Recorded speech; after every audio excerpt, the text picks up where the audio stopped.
On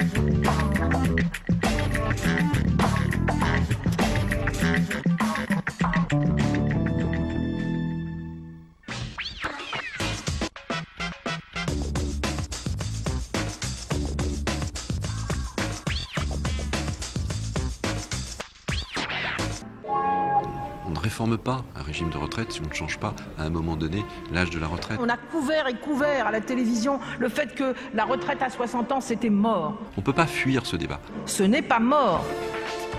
Le président de la République ne peut pas se permettre de dire « je veux un conforme », c'est-à-dire la même chose qu'à l'Assemblée. Nous allons débattre projet contre projet. On n'a toujours pas réglé cette question de l'inégalité salariale homme-femme. Âge de départ à la retraite, polypensionnés, pénibilité du travail, l'examen du projet de loi sur la réforme des retraites, c'est cette semaine sur Public Sénat. Nous ne nous laisserons pas faire.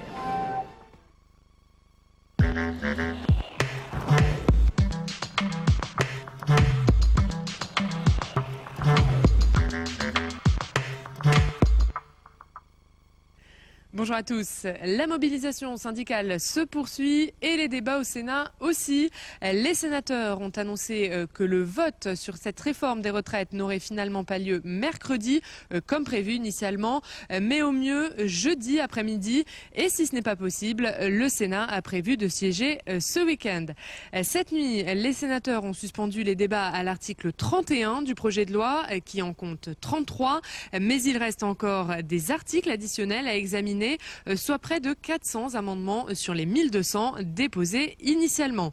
Hier, les sénateurs ont examiné les principales mesures sur la pénibilité.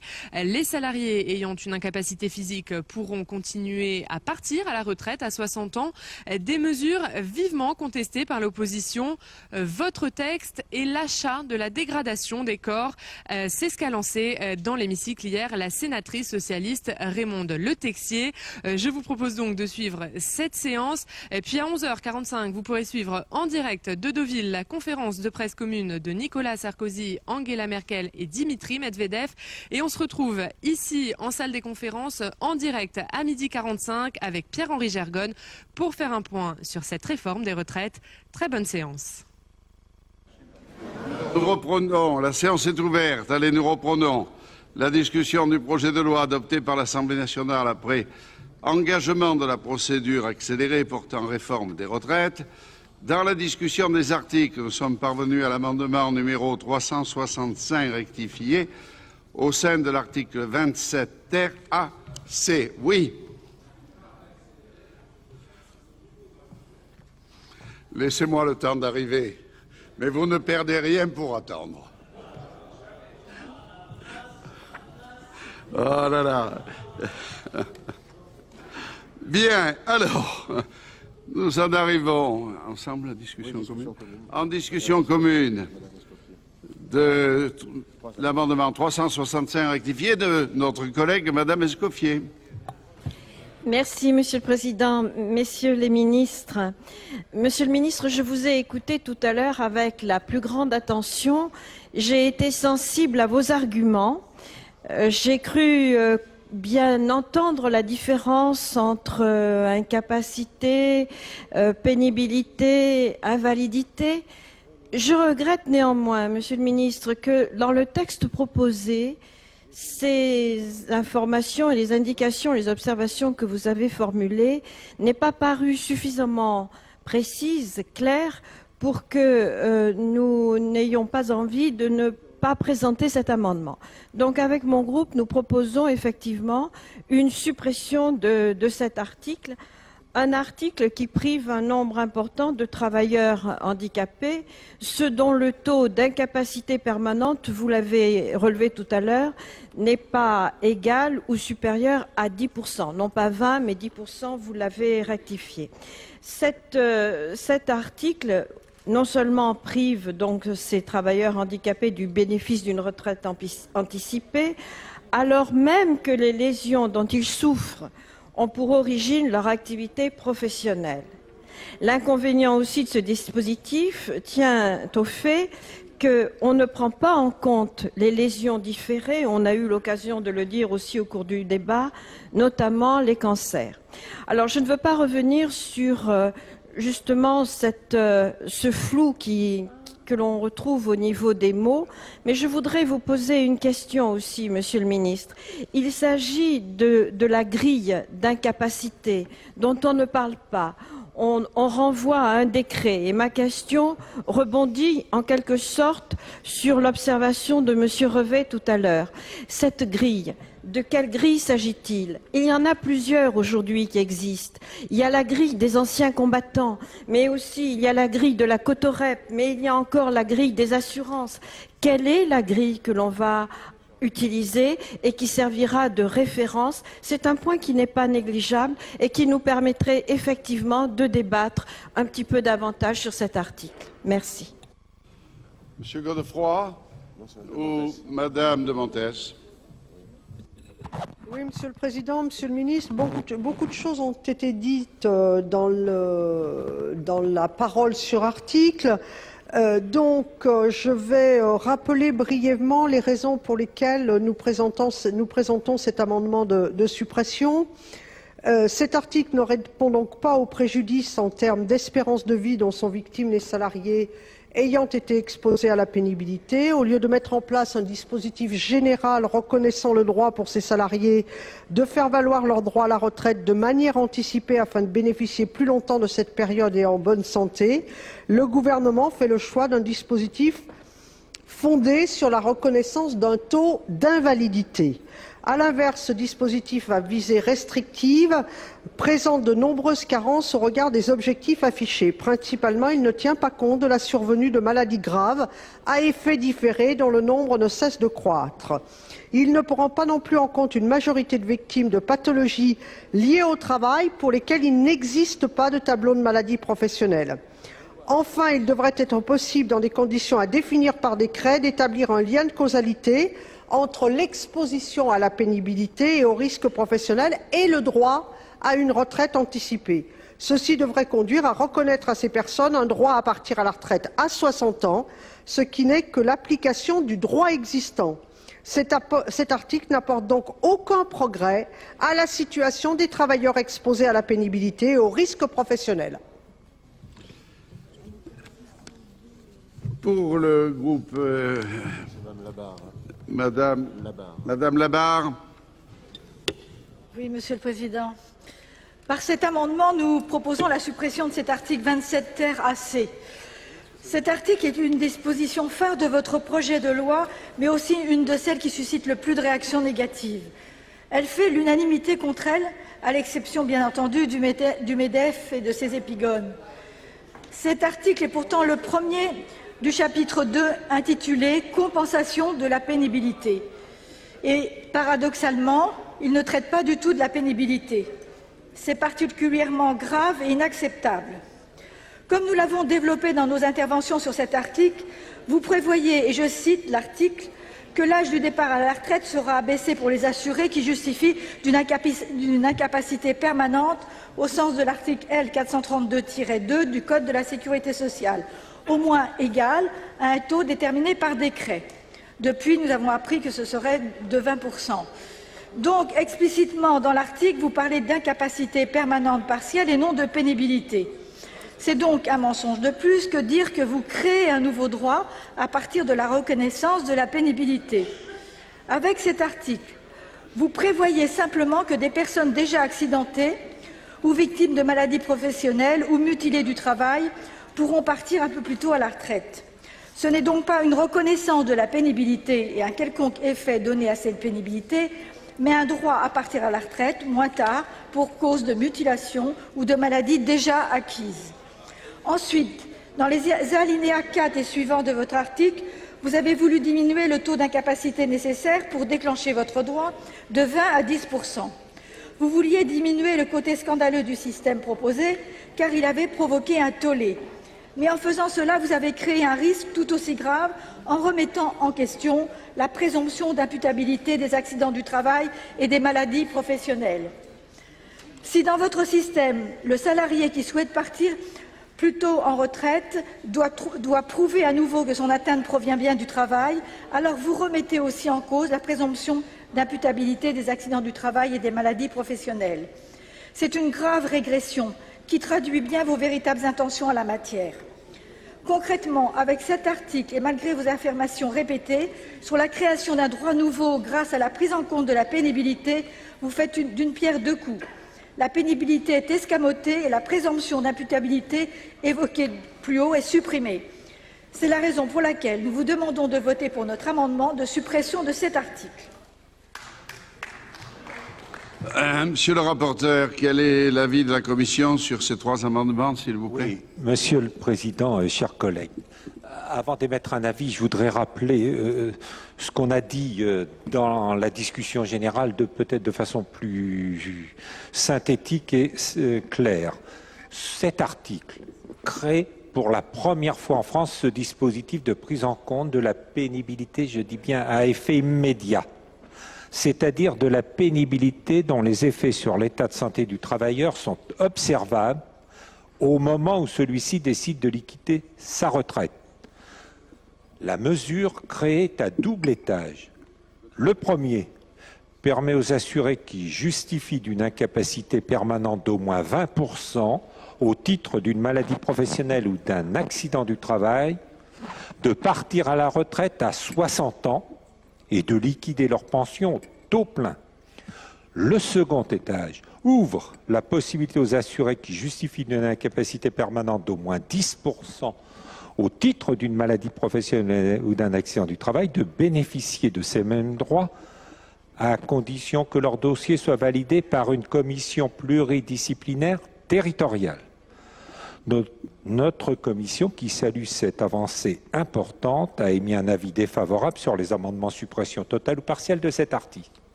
Par contre, elle insiste néanmoins sur l'importance du décret d'application qui précisera les modalités de mise en œuvre du deuxième étage du dispositif, Madame Escoffier. Celui-ci devra notamment veiller à définir une grille de lecture identique à l'ensemble des commissions pluridisciplinaires afin d'éviter les différences de traitement d'un territoire à l'autre.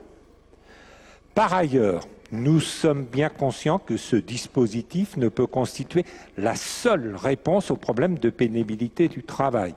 On le sait, il faudra aller plus loin dans les années à venir. C'est pourquoi, afin d'ouvrir dès à présent la réflexion sur la pénibilité maintenant à effet différé, la Commission des affaires sociales a chargé le comité scientifique d'évaluer les conséquences de l'exposition à des activités pénibles sur l'espérance de vie, avec ou sans incapacité des travailleurs. Et deuxièmement, prévu que le rapport sur l'application des dispositions relatives à la pénibilité formule des propositions en vue de prendre en compte la pénibilité à effet différé.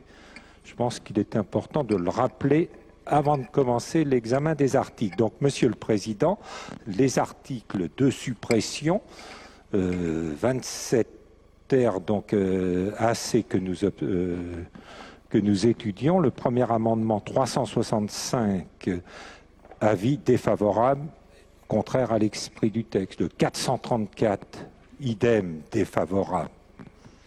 Et le troisième, 1057, défavorable. Et l'avis du gouvernement, Monsieur le ministre? Monsieur le Président, sans vouloir ajouter du temps à la discussion, je voulais juste dire à la sénatrice Escoffier que la grille, c'est la grille AT-MP. Vous avez raison, il y a plusieurs grilles. Il y a la grille handicap, il y a la grille pension d'invalidité, puis la grille AT-MP. Donc c'est bien la grille AT-MP dont il s'agit. En ce qui concerne les personnes handicapées, les travailleurs handicapés, ils peuvent prendre leur retraite à 55 ans, sous condition d'avoir travaillé en tant que handicapé, avec un handicap en fait pendant 25 ans. Donc c'est un peu la différence au fond. Il y a d'un côté un handicap permanent, de l'autre la constatation à un moment donné d'une incapacité. Donc voilà, peut-être faudra-t-il un jour, je crois qu'il y a un amendement en ce sens d'ailleurs, essayer de rapprocher ces différentes grilles. Mais là, on est bien dans les accidents du travail et maladies professionnelles. Explication de vote?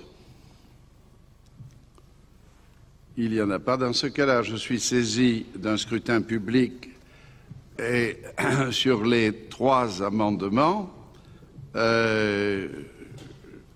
va être donc procédé au scrutin public dans les conditions fixées par l'article 56 du règlement. Ceux qui souhaitent voter pour les amendements mettront un bulletin blanc, ceux qui souhaitent voter contre un bulletin bleu et ceux qui souhaitent s'abstenir un bulletin rouge. Le scrutin sera ouvert dans quelques instants.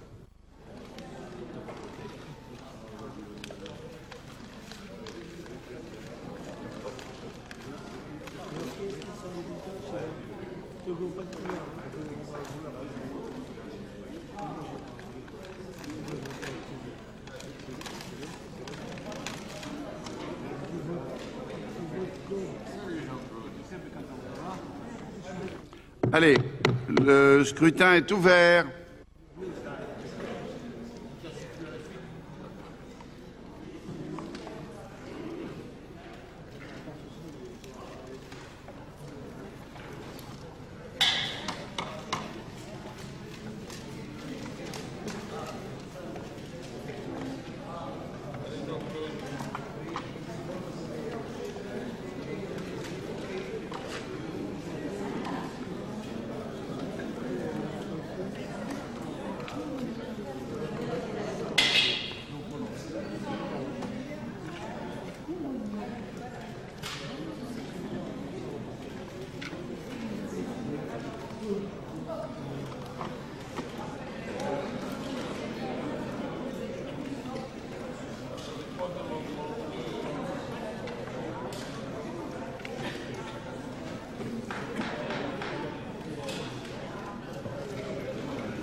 Plus personne ne demande à voter. Alors le scrutin est clos et j'invite mesdames et messieurs les secrétaires à venir procéder au dépouillement du scrutin.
Mes chers collègues, voici le résultat du scrutin sur les 3 amendements.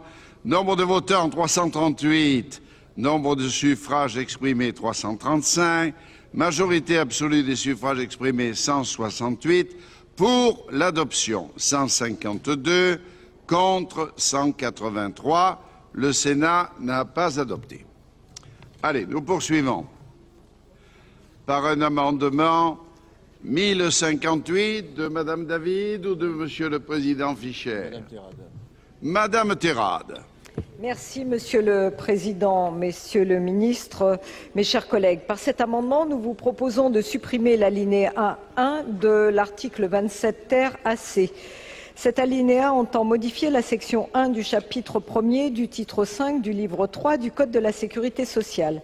Cette section 1 du Code de la Sécurité sociale traite de la condition d'âge pour l'ouverture du droit à la retraite. Et vous décidez donc, Monsieur le Ministre, de compléter ce Code de la Sécurité sociale avec le nouveau mécanisme de compensation de la pénibilité, puisque vous prétendez créer un droit Et donc nous pensons qu'il faudrait mieux cesser de dire d'apporter une compensation à la pénibilité subie, alors que nous en convenons tous, il s'agit d'incapacité. Nous l'avons déjà souligné, votre mécanisme est mauvais. Il retient une vision purement médicale et individuelle de la pénibilité. Nous ne pouvons que souhaiter qu'il n'entre pas dans le Code de la sécurité sociale. C'est un faux droit que vous affirmez créer. De plus, c'est le résultat soit d'une pirouette, soit d'une véritable erreur juridique et médicale, ce qui serait encore plus grave. Votre mesure restera dans les annales comme un vrai rendez-vous manqué, un de plus. Et au lieu de refuser directement cette prise en compte de la pénibilité, vous donnez l'apparence de la prendre en compte, ce qui est pire. Et pour pouvoir ne rien faire de concret, vous bottez en touche en ne vous appuyant que sur l'incapacité et en créant un comité scientifique pour prouver une énième fois que le travail pénible peut nuire à la santé, ce que nous savons tous. Donc c'est pourquoi nous réaffirmons une nouvelle fois notre opposition ferme à cette approche de la pénibilité. Votre article confond totalement pénibilité et incapacité permanente de travail déjà avérée. C'est pourquoi nous demandons la suppression de cet alinéa. Quel est l'avis de la Commission, Monsieur le rapporteur? Défavorable pour cet amendement de suppression. Monsieur le ministre, et explication de vote. Je suis saisi d'une demande de scrutin public du groupe UMP. Par conséquent,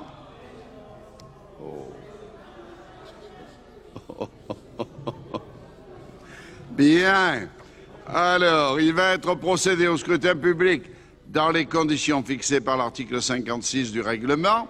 Ceux qui souhaitent voter pour mettront un bulletin blanc, ceux qui souhaitent voter contre un bulletin bleu et ceux qui souhaitent s'abstenir, un bulletin rouge. Le scrutin sera ouvert dans quelques instants. Allez, le scrutin est ouvert.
Personne ne demande à voter.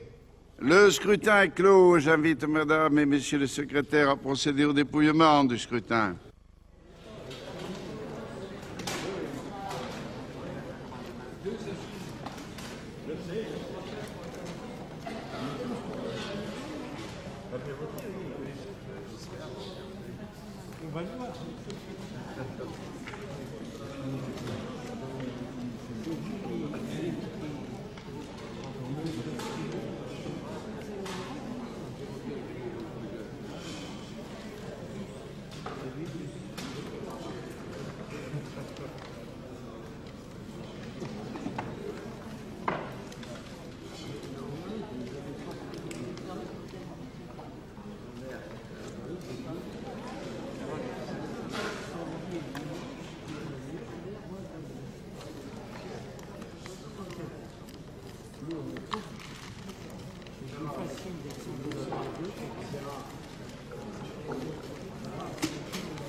Allez, mes chers collègues, voici le résultat du scrutin. Nombre de votants 338, nombre de suffrages exprimés 336. Majorité absolue 169. Pour l'adoption 153. Contre 183. Le Sénat n'a pas adopté. Alors, nous poursuivons par un amendement 1059. Allez-y, mon cher collègue.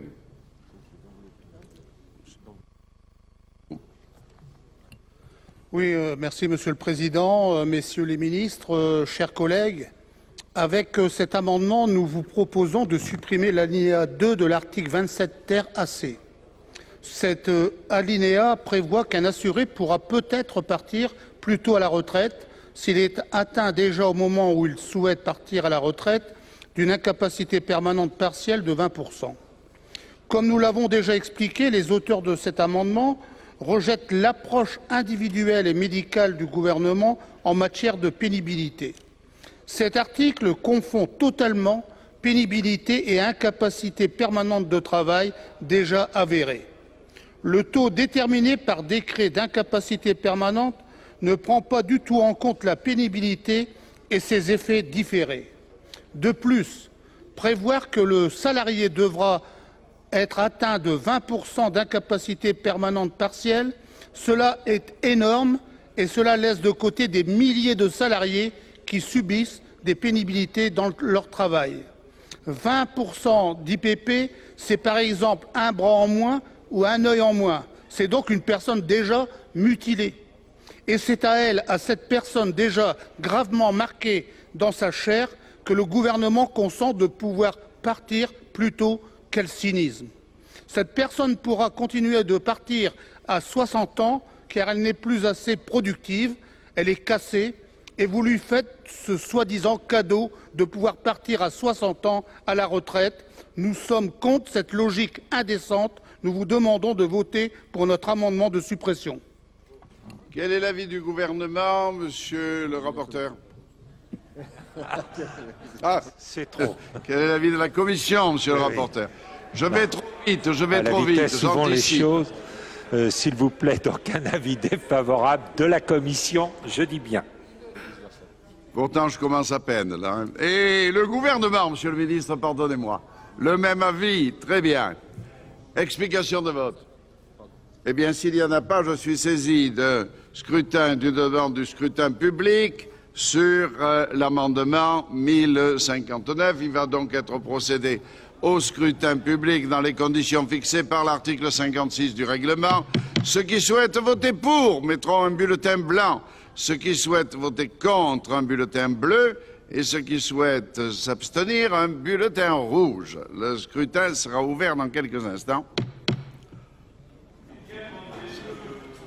PMEP, monsieur Desessard.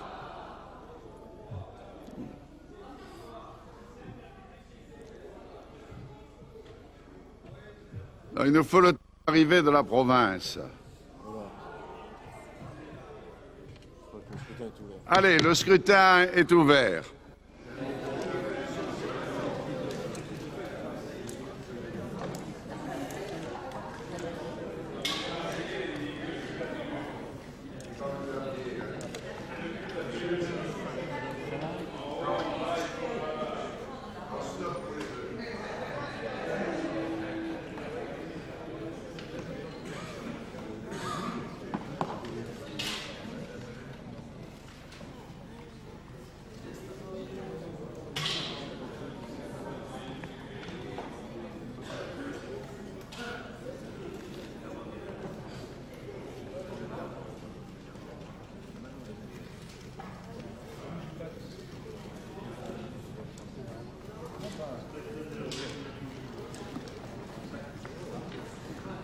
Personne ne demande à voter. Dans ce cas-là, le scrutin est clos et j'invite mesdames et messieurs les secrétaires à procéder au dépouillement du scrutin.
Alors, mes chers collègues, voici le résultat du scrutin sur l'amendement 1059. Nombre de votants 337. Nombre de suffrages exprimés 335. Majorité absolue des suffrages exprimés 168. Pour l'adoption 153. Contre 182. Le Sénat n'a pas adopté. Et nous en arrivons à un amendement 1059. 1059. Madame David. 1060, pardon.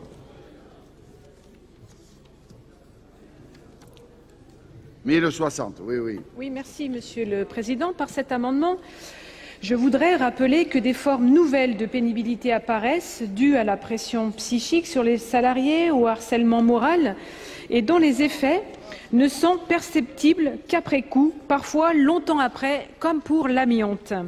C'est pourquoi nous refusons votre approche individuelle et médicale en matière de pénibilité. Vous confondez totalement pénibilité et incapacité permanente de travail déjà avérée. Vos explications, Monsieur le Ministre, malheureusement, ne m'ont pas convaincu en la matière. Or, la pénibilité au travail se traduit par l'usure anormale de l'organisme du fait de l'exposition à un risque professionnel particulier. Cette pénibilité justifie une cessation anticipée de l'activité pour permettre une restauration de l'état de santé du salarié afin d'éviter la survenue de maladies et lui redonner les mêmes chances d'espérance de vie que ses concitoyens. Il s'agit de permettre aux salariés d'éviter de devenir malades avant l'heure. En effet, de nombreuses études sur le travail de nuit montrent par exemple une altération de l'espérance de vie sans incapacité. L'incapacité, elle, c'est l'évaluation de séquelles liées à la survenue de la maladie professionnelle ou de l'accident professionnel. Cette incapacité permet de calculer la réparation financière donnée aux salariés dont l'état de santé est définitivement altéré. La différence est pour nous de taille. Mais pour essayer de vous convaincre un peu plus, je voudrais vous donner quelques chiffres. En effet, 42,8% des salariés sont astreints à une manutention manuelle de charge, selon la définition européenne, soit 7,49 millions de travailleurs. 7,7% des salariés, soit 1,35 million de travailleurs, sont astreints à une manutention manuelle de charge au moins 20 heures par semaine. 71,8% d'entre eux sont soumis à des contraintes posturales et articulaires, soit 12,57 millions de travailleurs. L'enquête Sumer de 2003 indique que 16,9% des salariés doivent répéter dans le travail le même geste ou la même série de gestes à une cadence élevée, soit 2,95 millions de travailleurs.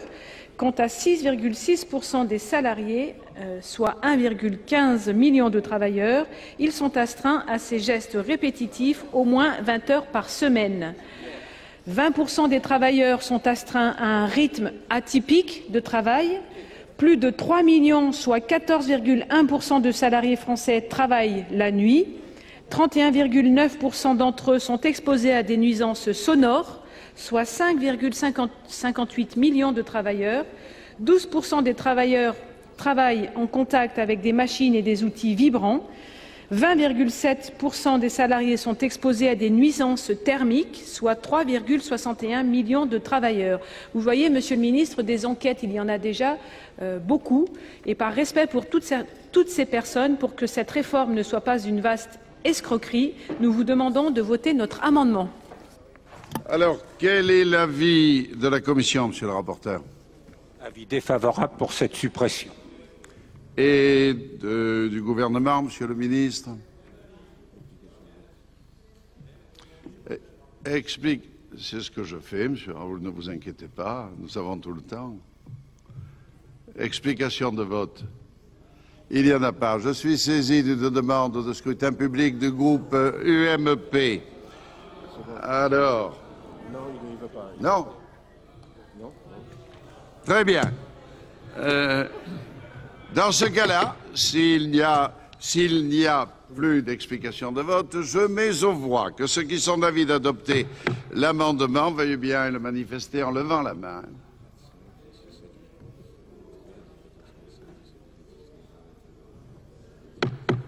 Avis contraire. Monsieur Biver. Non, non, non. Non. L'amendement n'est pas adopté. Allez, nous poursuivons par un amendement 435 de Madame Bourget. Merci, Monsieur le Président. Monsieur le Ministre, mes chers collègues, cet amendement vise à la suppression des alinéas 4 à 8 de l'article 27 ter AC. En effet, le dispositif d'incapacité partielle permanente que vous proposez à la place d'un dispositif de prise en charge de la pénibilité est à la fois insuffisant et inadapté. Inadapté parce qu'il ne prend pas en compte les pathologies à effet différé. Les derniers chiffres connus diffusés par la DARES, donc par les services de votre ministère, font état de 2 pathologies majeures en nombre, les troubles musculo-squelettiques, qui constituent 78% des maladies professionnelles, et les affections causées par l'amiante, qui en représentent 15%. 4% des maladies professionnelles reconnues aujourd'hui sont des cancers. Ce pourcentage est en croissance constante. Ce qui caractérise ces affections, c'est qu'elles sont diagnostiquées après un long délai de latence, ce qui signifie qu'elles surviennent bien longtemps après le départ en retraite. Le défaut majeur de cet article est qu'il ne prend pas en compte ces maladies dont beaucoup sont émergentes. L'examen des maladies professionnelles hors tableau, très peu nombreuses encore, 112 en 2007, peut permettre de repérer ces risques professionnels émergents. En effet, leur reconnaissance repose sur une expertise médicale montrant que ces maladies, assez graves pour avoir infligé à la victime un taux d'incapacité permanente allant jusqu'à 25% ou provoqué son décès, sont causées par le travail. Un quart de ces nouvelles maladies professionnelles hors tableau correspondent à un cancer. Un autre quart est attribuable à des maladies du système ostéo-articulaire et des muscles, principalement des aggravations de troubles musculo-squelettiques. La véritable prévention de la pénibilité consisterait non seulement à permettre un départ anticipé des salariés exposés, mais à améliorer les conditions de travail. Il conviendrait aussi de réviser le tableau des maladies professionnelles en fonction de l'explosion de ces pathologies. C'est une double action qu'il faudrait mener, mais nous n'en voyons rien. Vous êtes beaucoup plus limité et beaucoup plus économe des deniers des employeurs. Que prévoyez-vous si ce n'est une sorte de système secondaire d'invalidité fonctionnant à la condition que le travailleur atteint puisse prouver avoir été exposé pendant un certain nombre d'années à des facteurs de risque professionnel? De surcroît, il faudra que l'incapacité éventuellement constatée soit en lien direct avec ces facteurs de risque professionnel. Cela appelle 2 observations. D'abord, vous n'employez jamais le mot pénibilité, mais les mots risque professionnel, ce qui prouve bien que vous vous situez dans le champ des accidents du travail et des maladies professionnelles et du financement par la branche AT-MP. Il n'y a donc aucune reconnaissance de la pénibilité. Deuxièmement, il faut vraiment faire semblant de ne pas connaître les conditions d'emploi, la précarité des personnes le plus souvent atteintes par ces problèmes de santé, pour croire qu'il leur sera facile de démontrer le lien entre les emplois occupés et les lésions survenues. Intituler cette mesure « compensation de la pénibilité » relève donc d'un véritable marché de dupes, et c'est pourquoi nous demandons la suppression de ces alinéas. L'avis de la Commission, Monsieur le rapporteur. Suppression, avis défavorable. Et du gouvernement, Monsieur le ministre. Je voulais juste, Monsieur le Président, rappeler que la France est le pays qui reconnaît le plus dans les maladies professionnelles les cancers d'origine professionnelle. On est, oui, non, mais je le dis parce que c'est le système qui est le nôtre et c'est tant mieux. Je veux dire, heureusement, dans d'autres pays, on reconnaît moins les maladies professionnelles et notamment les cancers d'origine professionnelle. La plupart d'ailleurs sont liés à l'amiante. Donc on a déjà un système qui va qui est bien au-delà d'autres pays. Je souhaitais le dire parce que souvent on ne se compare pas là-dessus. Explication de vote, mes chers collègues. S'il n'y en a pas, je mets aux voix l'amendement de notre collègue Madame Burzet, que ceux qui souhaitent l'adopter veuillent bien le manifester en levant la main. Avis contraire. Allez, l'amendement n'est pas adopté. C'est sur l'article. Alors, sur l'article 27 ter AC. Oui, vous avez passé le 1061. présentation du 1061. Alors, oui, j'ai oublié le 1061 de Monsieur le Président Fischer. Oui, Monsieur le Président, nous avons eu l'occasion de le dire, mais nous continuons à le réaffirmer. Nous sommes pour notre part partisans d'une appréciation collective de la santé au travail et de la pénibilité. Cette approche, nous la voulons inscrite en opposition avec l'ensemble de votre politique sociale que vous ne voyez plus qu'au travers du prisme de l'individualisme. Afin de satisfaire les exigences du MEDEF, qui vous demande toujours plus de liberté et qui sont autant de contraintes pour la masse des salariés, vous avez fait le choix de diviser les salariés, de les opposer entre eux et de supprimer progressivement, mais sûrement, l'ensemble des protections, des garanties et des droits collectifs. Alors, vous ne connaissez que trop la force du collectif et vous avez très bien mesuré comment les convergences de solidarité étaient la seule force des salariés. La force des salariés qui sont chaque jour soumis au poids des contraintes économiques et sociales qui pèsent sur eux, qui subissent les conséquences du lien de subordination qui caractérise le salariat, ne réside finalement que dans le collectif. C'est la raison pour laquelle vous avez progressivement, mais avec minutie, sans en oublier aucune, supprimé les règles collectives. Et vous continuez. Ainsi, avez-vous tenté de substituer celle-ci par une fausse liberté individuelle, puisqu'en réalité, le salarié, en tant qu'individu isolé, est bien moins protégé que par un droit social que vous ne cessez de réduire. Ainsi, avez-vous supprimé les horaires collectifs de travail pour les remplacer par le libre choix du salarié, comme si celui-ci était en mesure de s'opposer aux directives du patronat. Vous avez réduit la part fixe des salaires et accru les éléments individuels de rémunération qui présentent l'avantage d'être variables et opposables au comportement des salariés eux-mêmes. Avec cet article, vous allez encore plus loin en individualisation du droit à la retraite en bonne santé. Or, la santé du travailleur, évaluée notamment au regard de la pénibilité, n'est pas, contrairement à ce que vous voudriez faire croire, qu'une question individuelle. Elle est d'abord et avant tout une question de justice sociale et de santé publique. Le drame de l'amiante devrait pourtant éclairer notre réflexion. S'il n'y avait pas eu à l'étranger, notamment aux États-Unis, des scientifiques pour élaborer des séries statistiques de morbidité des salariés travaillant dans les mines d'amiante, personne n'aurait jamais fait le lien entre le mésothéliome pulmonaire et l'exposition prolongée à l'amiante.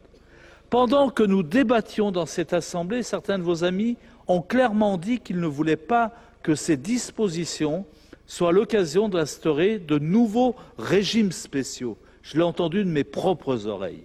J'y vois derrière cette déclaration la double volonté de limiter les dépenses sociales, mais surtout de déboucher sur un nouveau mécanisme de protection collective que le gouvernement, comme le patronat, exècre. Alors je ne développerai pas plus, mais voudrais citer le sociologue Pierre Bourdieu, qui a décrit mieux que moi, en 1998 déjà, les mécanismes que votre majorité ne cesse de mettre en œuvre. Je pense à ce que l'on a appelé le retour de l'individualisme. C'est lui qui parle. Sorte de prophétie autoréalisante qui tente à détruire les fondements philosophiques du welfare state et en particulier la notion de responsabilité collective dans l'accident du travail, la maladie ou la misère. Cette conquête fondamentale de la pensée sociale et sociologique, le retour à l'individu, c'est aussi ce qui permet de blâmer la victime, seul responsable de son malheur, de lui prêcher le silver, tout cela sous le couvert de la nécessité inlassablement répétée de diminuer les charges de l'entreprise. Et vous ne me ferez pas taire. Alors, quel est l'avis de la Commission, Monsieur le rapporteur? Monsieur le Président, pour le 1061 qui propose encore une suppression défavorable. Et du gouvernement, Monsieur le ministre, aussi défavorable. Explication de vote.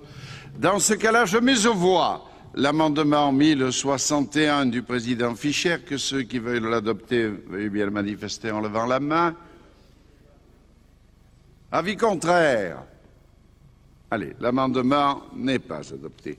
Alors nous en arrivons au vote avec une demande de scrutin public, cette fois-ci du président Fischer. Madame la Présidente. Explication de vote. Alors laissez-moi terminer d'abord sur l'article 27 ter AC. Mais Madame la Présidente Borvo-Cohen-Seat, vous avez la parole.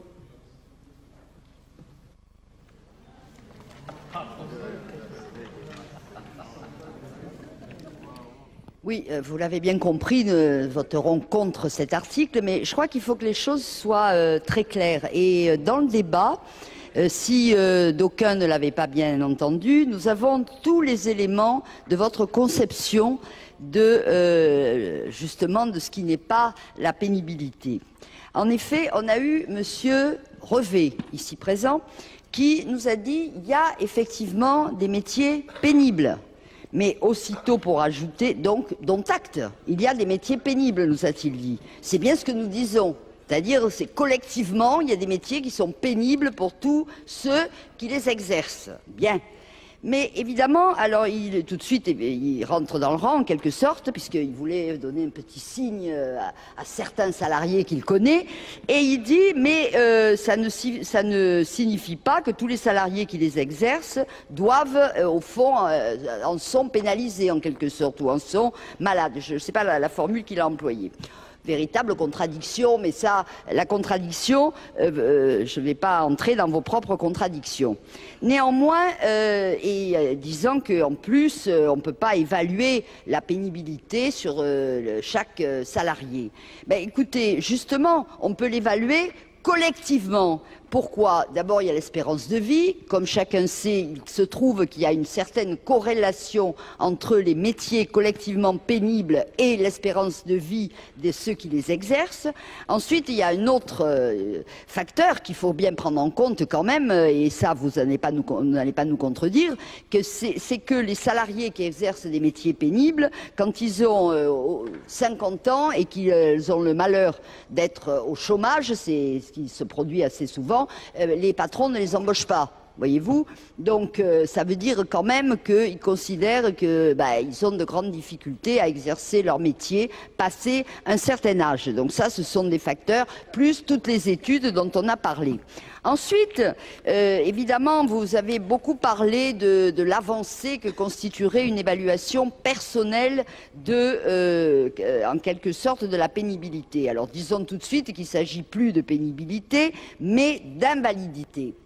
Et là, alors, on a eu quand même une petite explication qui était extraordinaire, c'est que sur les 20% ou 10%, puisque le 10% que vous avez opportunément décidé, enfin en tout cas annoncé avant le débat au Sénat, 10% sous réserve de passer devant une commission, etc. On a entendu quelque chose, alors là je crois de la bouche du ministre, qui nous a dit les caissières des supermarchés, bon, elles ont des troubles musculo-squelettiques, mais quelle est la part qui tient au métier, enfin à ce qu'elles font, à la caisse?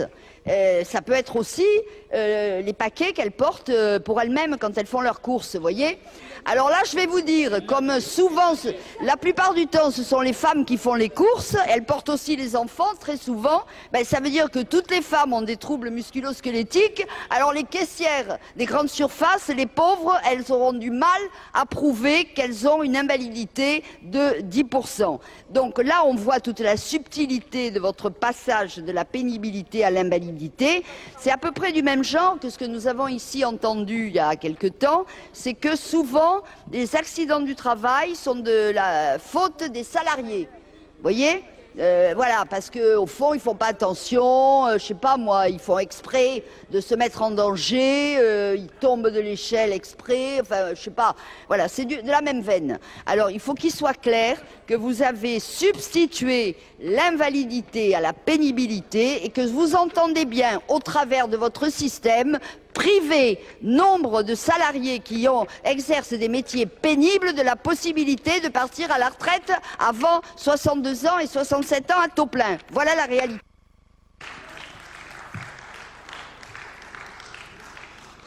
Madame Le Texier. Merci, Monsieur le Président. Monsieur le Ministre, cet article constitue le centre de votre dispositif consacré à la pénibilité, puisqu'il s'agit de l'autorisation d'un départ anticipé en cas d'invalidité permanente de 10%. Cet article est censé être l'illustration de la flexibilité du gouvernement, la preuve que des concessions ont été faites sur ce projet de réforme afin de l'humaniser. Dans sa grande mansuétude, le président Sarkozy, conscient des affres rencontrées par le peuple qui se lève tôt, a concédé cette mesure. Grâce à sa bienveillante générosité, les travailleurs cassés par 40 années de labeur, voire plus, pourront partir à 60 ans à la retraite, ou plutôt, ils pourront continuer de partir à 60 ans. Encore faudra-t-il qu'ils fassent la preuve qu'ils sont vraiment cassés. À la suite d'une communication savamment orchestrée, on voudrait nous faire croire qu'il s'agit là d'une avancée. Mais il n'en est rien.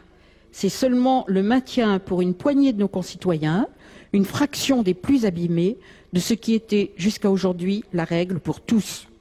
L'on tente de nous faire prendre des vessies pour des lanternes, une régression pour une avancée, une misérable aumône pour un enrichissement. On fait de la règle l'exception, on passe du collectif à l'individuel et l'on voudrait nous voir applaudir au progrès social. Ne comptez pas sur nous. Monsieur le ministre, en inscrivant dans la loi la notion de pénibilité, vous avez eu le cran qui a fait défaut à vos prédécesseurs. Les à peine énoncés, vous sapez la notion de pénibilité, vous l'amalgamez, vous la remplacez par la validité. Au risque de répéter ce que nous n'avons cessé de vous dire, la pénibilité n'est pas l'invalidité. La pénibilité ne saurait être réduite à l'invalidité, quel que soit le seuil que vous fixez. La pénibilité et ses désastreuses conséquences sur la santé des salariés ne peuvent être mesurées uniquement sur le critère d'invalidité. Si vous aviez écouté les spécialistes, ces médecins du travail que votre projet de loi entend affaiblir un peu plus, vous sauriez que nombre des pathologies liées au travail ne se révèlent que des années après la fin de l'activité. Vous sauriez aussi que nombre de ces pathologies ne sont pas quantifiables par des critères d'invalidité. Enfin, au nom du groupe socialiste, permettez que je vous dise notre indignation.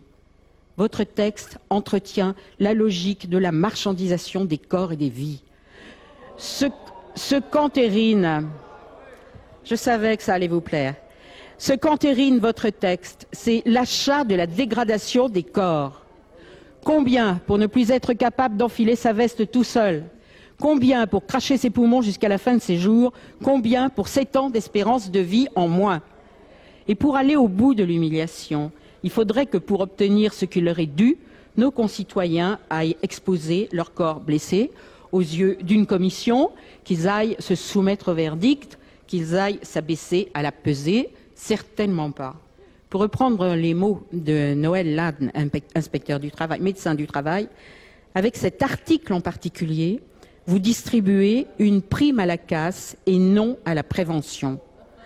En dernière analyse, cet article fixe le prix à payer pour avoir droit à ce qui est dû. Ce prix, 10%. Pour 10% de votre corps, vous aurez droit à la retraite à 60 ans. Cela nous est inacceptable. Le groupe socialiste, Verts et apparenté votera contre cet article. Madame Claire-Lise Campion. Merci Monsieur le Président, Messieurs les ministres, mes chers collègues. De nombreuses études scientifiques montrent les effets à long terme de la pénibilité du travail sur la santé et devraient être prises en compte dans le cadre du projet de loi que nous sommes en train de discuter. C'est en tout cas ce que défendent un certain nombre de chercheurs, de médecins du travail et d'enseignants qui sont regroupés au sein de l'ADEREST, l'Association pour le développement des études et des recherches épidémiologiques sur la santé et sur le travail. Sur le sujet de la pénibilité et de ses conséquences sur la santé, des synthèses ont été élaborées ces dernières années et ont été diffusées par un certain nombre d'organismes comme par exemple l'INSERM, l'Institut national de la santé et de la recherche médicale, l'INVS également, l'Institut de veille sanitaire, le Centre d'études de l'emploi ou l'Agence nationale de sécurité sanitaire.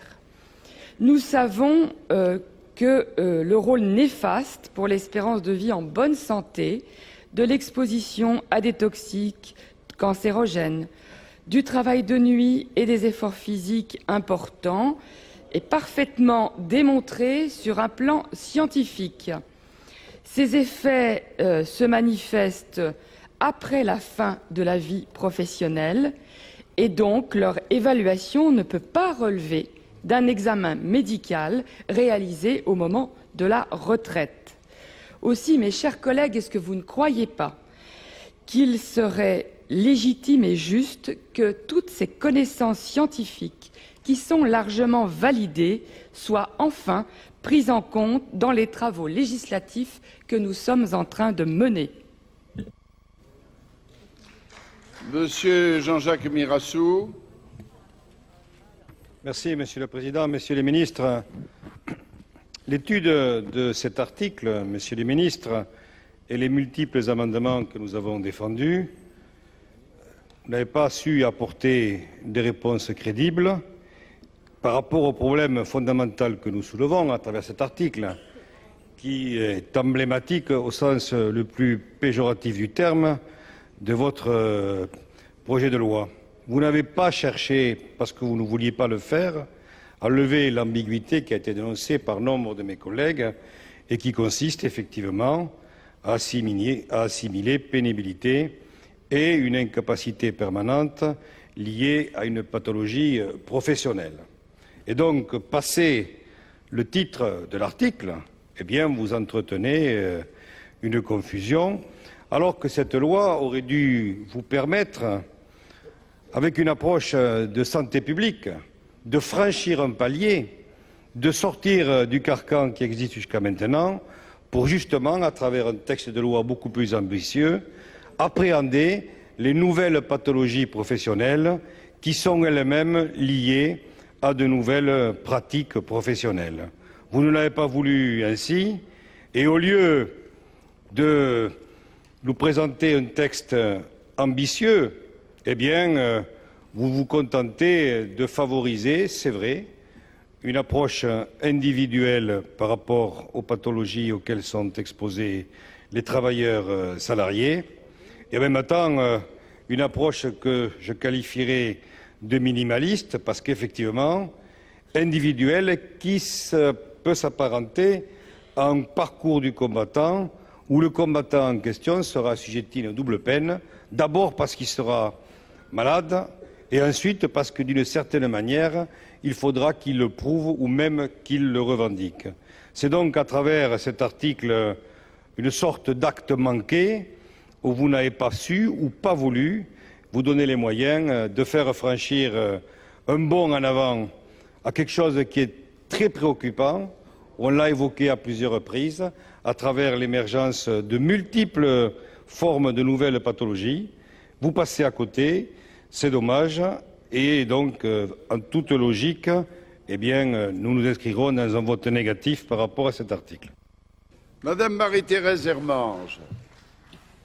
Oui, Monsieur le Président, mes chers collègues, nous voterons bien évidemment cet article, considérant que la pénibilité n'est pas l'invalidité, mais qu'elle peut engendrer la validité. Et c'est la raison, Monsieur le Ministre, pour laquelle nous voterons cet article, parce que vous instituez un droit nouveau. Nous ne sommes pas du tout indignés de voir enfin aujourd'hui prise en compte la pénibilité.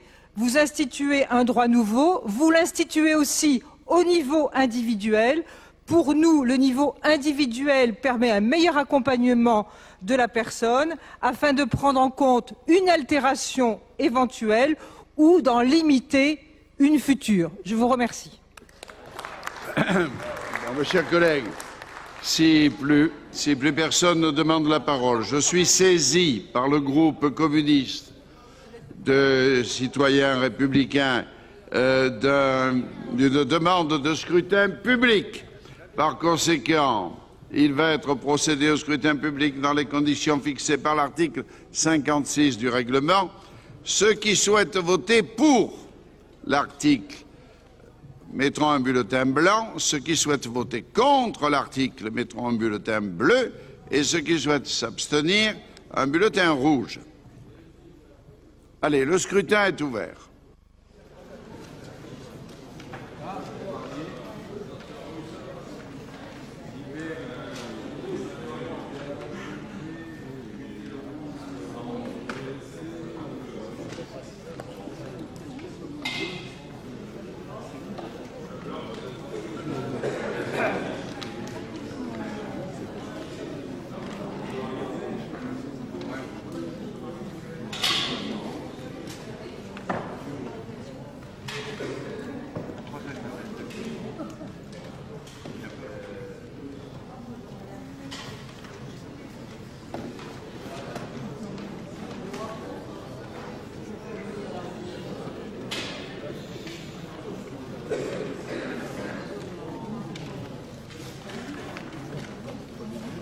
Personne ne demande à voter, alors le scrutin est clos. J'invite mesdames et messieurs les secrétaires à venir procéder au dépouillement du scrutin.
Mes chers collègues, voici le résultat sur l'article 27 ter AC. Nombre de votants 337, nombre de suffrages exprimés 334, majorité absolue des suffrages exprimés 168. Pour l'adoption 182, contre 152. Le Sénat a donc adopté. Allez, nous poursuivons par un article 27 ter AD sur lequel M. Jean-Pierre Godefroy a demandé à s'exprimer. Monsieur le Président, Messieurs les ministres, oui.